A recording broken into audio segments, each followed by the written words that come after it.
July 1588. The cliffs of Cornwall. A lookout watches empty gray water, and then the horizon fills with sails. Hundreds of them. The Spanish Armada, 130 ships, the mightiest fleet the world had ever seen, sent to invade England. The man on that cliff has minutes to warn a kingdom. And no telephone, no radio, no telegraph. Not one wire anywhere on the planet. The nearest army is days away by horse, and the Armada won't wait. So he reaches for the only thing faster than a horse, fire. He puts a torch to a pile of wood. Miles inland, a watchman sees the glow and lights his. Then the next hill, and the next. A line of fire racing across the country, faster than any rider alive. And in well under an hour, hundreds of miles away, the Queen's court knows the Armada has come. A whole nation warned in minutes, nothing but fire and high ground. So how do you turn a bonfire into a message? And how does that same idea end up in the phone in your pocket? Okay, Mo, I'll bite. No wires, no phones, no horse fast enough. Please don't tell me it's magic. Fire. They did it with fire. And to understand how a bonfire becomes a message, we have to go back to the oldest problem humans ever had, distance. For almost all of human history, a message moved at exactly one speed, the speed of the body carrying it, a runner, a horse, a ship. If you needed to warn a city 200 miles away, you were days too late before you started. So people went hunting for something faster than a human being. And the fastest thing they had was light. The most visible thing they could make was fire and smoke. This is the story of how we first learned to talk across the horizon, from smoke to signal. So this whole channel is named after a campfire, Mo. The world's first transmitter, stay with me. As the legend is usually told, in 490 BC, a Greek messenger named Phidippides ran from the battlefield at Marathon to Athens to announce a victory and then dropped dead the instant he delivered it. Historians argue about whether it happened that way at all. But true or not, the story captures something brutally real. For thousands of years, the speed of news was the speed of a human body, and bodies break. Empires were lost because a warning arrived a single day too late. So the entire ancient world was just waiting on a guy who might die before he finished the sentence. Cool. Very robust.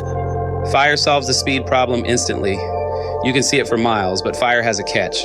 A fire only says one thing. Something is happening here. That's it. One bit of information. So how do you make fire say what is happening?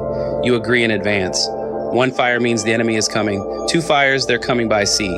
You're not sending words. You're sending prearranged signals. The bandwidth is tiny, but it's instant. Oh, so it's my smoke alarm. One beep means low battery. It's not having a conversation with me. It's a code we agreed on ahead of time. Exactly that. And the Greeks took that simple idea and did something astonishing with it. Around the 2nd century BC, the Greek historian Polybius writes down a method for sending any letter of the alphabet with fire. He doesn't claim to have dreamed it up. By his own account, he's perfecting an earlier idea credited to two men named Cleoxenus and Democritus. But it's Polybius who explains it so clearly that we still call it the Polybius square. And here's how it works. You take the alphabet and lay it out in a grid, 5 rows down, 5 columns across, 25 cells, enough for the whole alphabet with room to spare. Every letter now sits at a crossing point like a seat in a theater. 1 number for the row, 1 for the column. The letter in the first row, 3rd column, that's C. Its address isn't a letter anymore. It's a pair of numbers, 1, 3. So every letter gets like map, coordinates. C lives at 1, 3. Battleship but for spelling. Exactly. And once a letter is just 2 numbers, you can send those numbers with fire. Picture 2 signalers on hilltops at night. To send our C, the sender raises torches in 2 groups. On the left, 1 torch, row 1. On the right, 3 torches, column 3. The watcher on the far hill counts 1 on the left, 3 on the right, 1, 3. He looks at his own identical grid, finds row 1, column 3, and writes down C. 1 letter delivered across miles of darkness by nothing but counting flames. Hold on, Mo. That's a lot of torch juggling for 1 letter. Hello, would take all night in a small forest. You're not wrong. It's painfully slow, 1 letter at a time, and Polybius even describes the 2 sides trading a ready signal before they start. But forget the speed, look at what they actually did. They took something that was never a number, a letter, a sound, a piece of language, and gave it an address made of numbers. That move has a name today, positional encoding, turning a symbol into a position, a coordinate. So a dumb medium that can only count can suddenly carry meaning. It is the exact same trick underneath every digital code that came roughly 2,000 years later. The letters on this screen are pairs of numbers right now. A Greek on a hilltop counting torches in the dark was already doing it with fire. So the Greeks didn't just invent texting. They invented the part where everything secretly becomes numbers. I need to lie down. But not everyone reached for light. Across Africa, the answer was sound, the talking drum. And here's the part that sounds impossible until you understand the language. Many African languages are tonal. The pitch you say a word at is part of the word. Say the same syllables high or low, and you've said two completely different things, which means if you can reproduce the pitch of speech, you can reproduce the speech itself. So a skilled drummer doesn't tap out a secret code. He plays the melody of the sentence, high drum, low drum, fast, slow, tracing the exact rise and fall a voice makes when it speaks. The drum can't give you the vowels and consonants. It only gives you the tune of the words, which is a problem because strip a sentence down to just its pitch and suddenly a lot of different words sound exactly alike. Right, that's what I was about to say, Mo. It's just high, low, high. How does anyone know if you mean moon? Or, like, soup? Sounds like a recipe for getting a village very confused. Great question, and the drummers solved it with one elegant trick, redundancy. Instead of beating out the bare word moon, you beat out a little stock phrase around it in something like when the moon looks down at the earth. On its own, moon might collide with a dozen other words that share its pitch, but wrapped in that fixed, familiar phrase, only one meaning fits. They padded the message with extra predictable words so the ambiguity had nowhere to hide. It's slower than plain speech, but it arrives unmistakable. We know all this in detail because of a man named John Carrington, an English missionary who went to the Belgian Congo in the 1930s and became obsessed with the Kili drum language of the Lokale people, who sent their messages on big wooden slit drums. He learned it so completely, the story goes, that locals said he wasn't really a European at all. In 1949, he published a whole book on it, Talking Drums of Africa, laying out beat by beat how the high and low strokes of a drum could carry the human voice across the forest. And it wasn't one drummer shouting into the trees. It was a relay. A message would carry to the next village, a few miles, where another drummer was already listening, and he'd pick it up and pass it on and on and on. By the time a runner had laced up his sandals, the news was already villages ahead of him. Detailed, specific messages, births, deaths, warnings, market days, moving across the country faster than any human body could carry them. Hold on. So while Europe was out there counting bonfires like it's a campout, Africa was basically running a voice network. With drums? Okay, that's genuinely cooler. I take back the soup thing.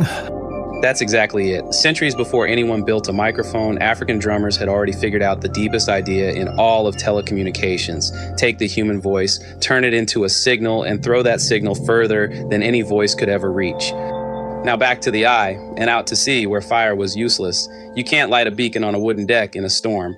So navies reached for color. By Nelson's day, the Royal Navy had a whole flag alphabet, small flags, each one standing for a number, run up the rigging where every captain in the fleet could read them through a telescope. A prearranged code and the same old idea, but now flying from a mast in broad daylight. The 21st of October, 1805. The Battle of Trafalgar is minutes from starting, and aboard HMS Victory, Admiral Nelson wants to say something to his fleet. He uses a code built by Rear Admiral Sir Home Popham, numbers standing in for whole words. His signal officer, Lieutenant John Pascoe, runs the flags up the mast, hoist after hoist. England expects that every man will do his duty. Most of those words had their own code number, but one word, duty, wasn't in the book, so they had to spell it out, letter by letter. The most famous sentence in naval history almost didn't fit the character limit. Even in 1905, the system was throttling people. Relatable. And here's the part that should sound familiar. By most accounts, Nelson first wanted the word confides. England confides that every man will do his duty. Pascoe suggested expects instead because it was in the code as a single flag, and confides would have to be spelled out the slow way. He swapped the word to save flags. 1805, and they're already editing for the medium. Now take that one step further. What if your signal was light and you could aim it? Around 1869, a British engineer named Henry Mance, working in colonial India, built the heliograph, a mirror on a tripod that catches the sun and flashes it at a distant hill. Tilt the mirror and you flash long and short, dots and dashes, straight Morse code, written in sunlight. No wire, no fuel, no tower. Just a mirror, the sun, and a clear line of sight. Let me get this straight. The whole transmitter is a shiny thing and the sun. That's the most cat-brained piece of technology you've shown me yet, Mo. And it worked, at distances that sound impossible. A flash from a few inches of mirror can be seen tens of miles away. In 1886, hunting Geronimo across the Southwest, the U.S. Army strung mountain peaks together with dozens of heliograph stations, flashing reports across hundreds of miles of desert. And in 1894, Army signalmen set a record. A message flashed between two mountaintops well over 180 miles apart. The catch? It only works in daylight with sun and only if you can see the next station. The horizon was still the hard limit, the exact wall the wire was about to tear down. But before the wire, we have to talk about the leap that made all of this matter. We've established the unit. One fire is one bit, a yes, a here, a now. But a single fire dies at the next hilltop. The empires that mattered weren't the ones who lit a fire. They were the ones who built a chain of them, agreed on what the fires meant, and drilled the people watching. A fire is hardware. What turns it into a message is a protocol and a relay to carry it. That's the whole leap. And 3 different civilizations made it in 3 completely different ways. Start with the most famous wall on Earth. The Great Wall of China isn't only a barrier. Strung along it are beacon towers, each in sight of the next, manned and waiting. The rule was simple and brilliant. Smoke by day when flame is hard to see, and fire or lanterns by night when smoke vanishes into the dark. Same message, 2 channels chosen by the sun. A garrison spots riders on the horizon, lights its signal. The tower behind it sees and lights its own. And the warning leapfrogs down the line faster than any horse could gallop it. A threat at the frontier could reach command hundreds of miles away in hours. But here's the part that should stop you cold. They didn't just signal that an enemy was coming. They encoded how many. Under the Ming Dynasty, the system was written down and standardized. A small raiding party, 1 fire. A few hundred, 2. 1,000, 5,000, 10,000 and up. 3 fires, 4, 5, each often paired with cannon shots, so the message carried by ear as well as eye. The exact thresholds shifted over time and between garrisons, but the principle is unmistakable. The number of fires was the number. That's not 1 bit anymore. That's a value, encoded in a count of flames, read off a mountainside. So 5 fires means 10,000 guys. Start running. 4 fires, still bad, finish your tea. No, this is a threat level in unairy. They invented the loading bar. Now cross to the other end of the ancient world. Rome ran on roads and discipline, and along its frontiers, the limes, it planted signaling and watchtowers the sources call speculi. Small stone towers, a soldier or a handful in each, deliberately placed so every tower could see its neighbors. Along Hadrian's Wall in Britain on the German frontier, from the North Sea toward the Black Sea, you get these lines of intervisible eyes, passing fire, smoke, or flag from one to the next to flash word of a raid down the line and back to the forts. Historians still debate how complex those messages could get. Most were probably simple alerts, but the architecture is a deliberate surveilled signal network. And then there's Persia, which makes a point worth sitting with. The Persians built one of antiquity's great relays, but they didn't reach for fire. They reached for horses. The royal road ran from Sardis near the Aegean to Susa, the Persian capital deep in the southwest, roughly 1,700 miles, with over 100 posting stations, each stocked with fresh horses and fresh riders. An ordinary traveler covered it in about 90 days. The royal couriers, the system the Greeks called the Angarian, crossed it in 9. A rider sprints his stretch and hands the message to the next, already mounted and waiting, like a torch passed in a relay race. Same idea as the beacons exactly. Break a long distance into short legs, hand off cleanly, never stop the message, just carried by leg instead of light. Wait, 90 days down to 9. That's not a faster horse. That's just never letting the horse stop. They invented changing the runners instead of the relay. Sneaky. And about those couriers, Herodotus wrote a line you have absolutely heard before, even if you've never heard his name. He said neither snow nor rain nor heat nor darkness of night stops these messengers from finishing their run at top speed. If that sounds like the motto carved over a post office, that's not an accident. That engraving is a paraphrase of Herodotus, written about Persian horsemen 24 centuries ago. Officially, by the way, the Postal Service has never claimed it as a motto, but the line stuck because the promise underneath it never changed. The message gets through, whatever the weather. Look at what these 3 have in common. China encodes the size of an army in a count of flames. Rome wires a frontier with towers that can all see each other. Persia hands a message rider to rider until a 3-month journey takes 9 days. None of them invented a faster signal. They invented the network around it, an agreement on what the signal means, and a relay to carry it past the horizon. 1 fire is a single bit.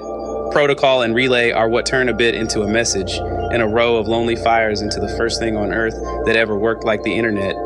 Now, before we go further, here's where Hollywood lied to you. The movies show Native Americans sending long, detailed smoke signal sentences in some single, universal language. By most accounts, that's a romantic myth.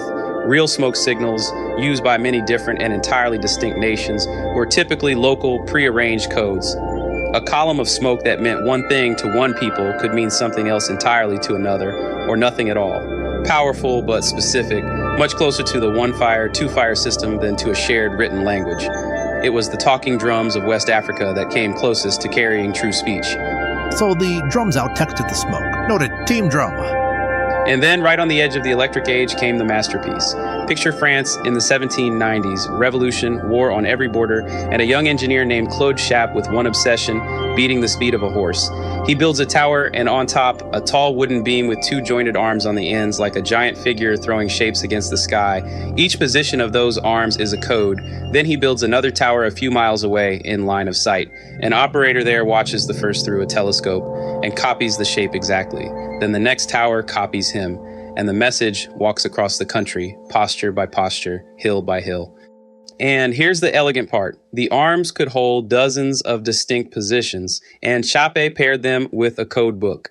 By most accounts, two signals didn't spell two letters. They pointed to a page and a line in a secret book of thousands of words and whole phrases. One gesture of the arms could mean an entire sentence. It was compression. It was a lookup table. It's the same trick a codec uses to shrink a video, say less, mean more, invented with telescopes and timber. In 1794, the first real line opened, Paris to Lille, about 150 miles, a chain of towers strung between them. And the first big news it carried was a battlefield victory, the recapture of the town of Le Quesnoy from the Austrians, reaching Paris within roughly an hour of the fighting, when a courier on horseback would have taken most of a day. A short signal could run that whole line in well under an hour. A nation that used to wait days for the news was suddenly reading it over breakfast. Hang on, Mo. So every guy in the chain is just copying the arms without knowing what the message says? They're all forwarding a text none of them can read. That's a packet relay with zero curiosity. Respect. That's exactly it. And that secrecy was the point. The middle operators relayed the shapes blind, only the ends could decode them, and it grew into a web. At its peak, the French network ran more than 500 towers, over 3,000 miles of line, linking dozens of cities. Paris out to Lille, Strasbourg, Brest, Lyon, built before electricity, before the wire, a purpose-built nationwide high-speed data network, arguably the first one humanity ever made. And the man who understood its power fastest was Napoleon. He pushed the network outward, used it to move orders and intelligence across an empire at the speed of light instead of the speed of a horse. The story goes that he even had a mobile version built to follow his armies. Whether or not that last part is exactly true, the lesson stuck. Whoever controls the fastest signal controls the map. But here's where it gets deliciously modern. A government network, official traffic only, watched by the state. And in 1834, two brothers, bankers named Francois and Joseph Blanc down in Bordeaux, found the crack in it. They traded government bonds. And bond prices moved first in Paris, then slowly rippled south. News by mail coach took days to reach Bordeaux. Whoever learned which way the Paris market had jumped before everyone else could win every single trade. They just needed the data to travel faster than the post. So they bribed an operator on the line near Tours. Now, the Telegraph had control symbols, including one that meant, ignore that last character, it was a mistake. The brothers had their man insert a tiny extra signal that secretly encoded which way the Paris market had moved, then immediately send the delete that it was an error symbol right behind it. To the official station at the end, it looked like a harmless transmission glitch and got scrubbed. But an accomplice watching the tower near Bordeaux with a telescope read the error on purpose. They hid their stolen data inside the system's own mistake correction. That is steganography. That is a man-in-the-middle attack in 1834. So they smuggled insider trading inside the network's oops, ignore that button. These guys invented the typo as a getaway car. They ran it for about 2 years. It only fell apart around 1836 when the bribed operator got sick and tried to pass his cushy little side job to a friend who talked. The brothers were arrested and put on trial, and here's the kicker, they essentially walked. By most accounts, the fraud charge couldn't stick. In the 1830s, there was no law against misusing a data network. Nobody had imagined one was even possible. Though some accounts say they still paid a fine for the bribery. The world's first telegraph hack and the world's first, well, technically that's not illegal yet. Some problems, it turns out, are as old as the network itself. Chappe's arms ruled for half a century, but around the 1840s, a faster, weatherproof rival arrived on a copper wire, and by the 1850s, the last semaphore arm fell still. The age of light and muscle was over. The age of electricity had begun. So step back and look at all of it at once. The beacon, the torch grid, the Great Wall, the naval flags, the talking drum. Strip away the fire and the smoke and the wood, and underneath every single one is solving the same four problems. How do you turn meaning into a signal? That's encoding. How much can that signal carry? That's bandwidth. How do you pass it past the horizon? That's the relay. And how do you keep weather, distance, or an enemy from scrambling it? That's error handling. Encoding, bandwidth, relay, error handling. That's not a list of old tricks. That is the DNA of every network humanity has ever built, including the one delivering this video to you right now.